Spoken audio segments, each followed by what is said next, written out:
because it was well known that any child that was so abused to be used in child pornography would be suffering from this dissociative disorder.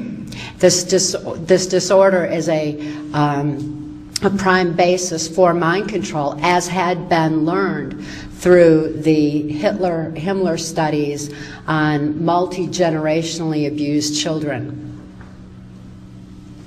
In the early 60s, Project Paperclip was in full swing.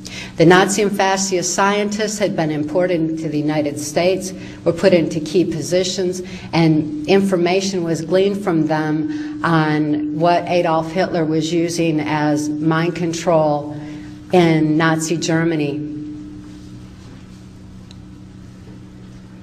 This Project Paperclip that brought the information in was being taken in by the CIA and a criminal faction of the government that was very much interested in how to control the mind of individuals, as well as control the minds of a population more so than had occurred in Nazi Germany, because those people had actually broke free of the Hitler plan with the war, but yet the war was so traumatizing that it still left them unable to think for themselves, to the point where they became socially engineered. So there's a great deal of information that was being brought into this country regarding the effects of trauma on the human mind. A local politician that was sanctioning this child pornography ring was associated with my grandfather's Blue Masonic Lodge. A Blue Masonic Lodge oftentimes has key individuals within a community who are involved in politics, or in this particular case it was quite a criminal faction of politics and businessmen, police officers, and just other local politicians as well. When this one particular politician came to my father and told him he could receive immunity from prosecution if he would sell me into MK Ultra mind control, my father was thrilled. He agreed to sell me into the project and was trained in how to raise me for MK Ultra. My father was immediately flown to Boston, Massachusetts, where he was given the information on the language of the subconscious, or how to speak to the subconscious mind. And that's NLP, or neuro-linguistic programming. Because by that time, the abuse was extensive to the point where when extreme trauma occurs in certain situations, such as like when a person is in an automobile accident, you may have heard stories where they had a near-death experience and it was as though their spirit were above everything and looking down on the event from a high-up position. It's as though the spirit takes flight from the body in order to escape the pain, and there's like an overview of it.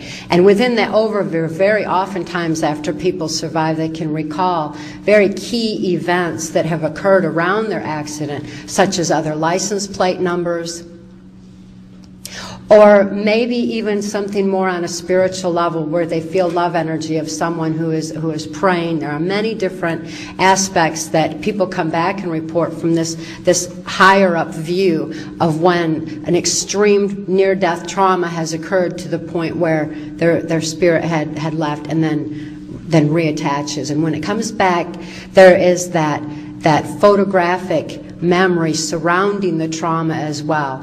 These are natural phenomena that are associated with the human body that was well known by those who were studying MK Ultra mind control. They knew that even though I was compartmentalizing memory of my abuse so that the rest of my mind could function normally as though nothing had happened, For example, when my father would sexually abuse me, I wouldn't think of it when I was in other situations. I couldn't think to bring it to mind. And they thought, what better place to store government secrets than in the brain of someone who can't think to bring that information to mind? And yet at the same time, because of the extreme trauma that was going on, my brain was also photographically recording events surrounding that trauma. So within that compartment of my brain was also a photographic memory. And the government was very much interested in that aspect of the phenomena of the effects of trauma on the human mind. They were also interested in what Mark has mentioned about when a person develops 44 times visual acuity. And I developed that as well. It's as though a person gets eyes in the back of their head. You know, my eyes were wide open. You could see whites all the way around my eyes, just so traumatized. And it's though I was looking to see the trauma before it came again, before it happened again. And it's kind of like developing eyes in the back of the head. The senses become extremely super heightened, like the way perhaps a blind person would develop better hearing. And since I was not able to consciously comprehend what was happening to me, my senses were increasing dramatically. My hearing was very acute as well. And I could hear things that were going on in the next room because the hearing is heightened to that extent. It's a defense mechanism that automatically goes on in the brain when trauma is occurring. Additionally, this kind of sensing goes into an area that gives like a psychic perception. And I hesitate to use the word psychic because it's been misused in many, many ways. But nevertheless, the hearing is so acute and the visual is so acute and the senses are so heightened that there becomes a stronger knowing. And the government did numerous studies into the psychic abilities of people who were also abused. These all were adding up into reasons why there was a faction of our government that was looking into what the Hitler-Himmler studies had revealed. Additionally, when a person compartmentalizes memory, after so many compartments develop, there's no continuity of thought. There's no memory of what happened before.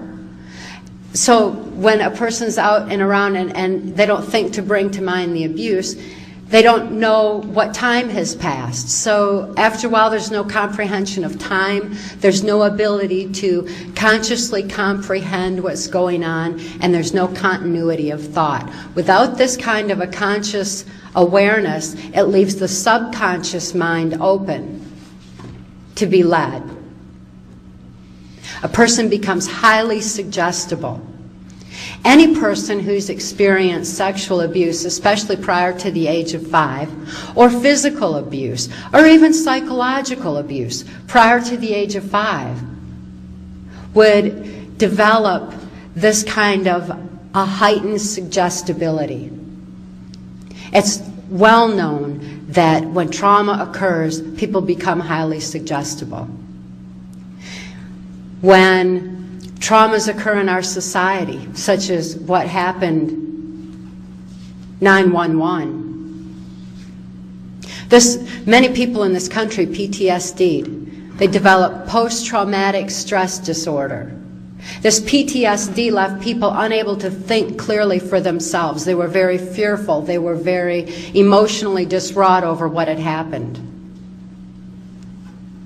And when they're not able to think clearly for themselves, they're more easily led. So when they're told what to do by the television while those horrible images are played over and over and over again, they become compliant, they become apathetical, and they become so easily led that America began to lose some of its strength, to the point where the criminals that have been in control now for numerous generations, took a significant step forward in their control.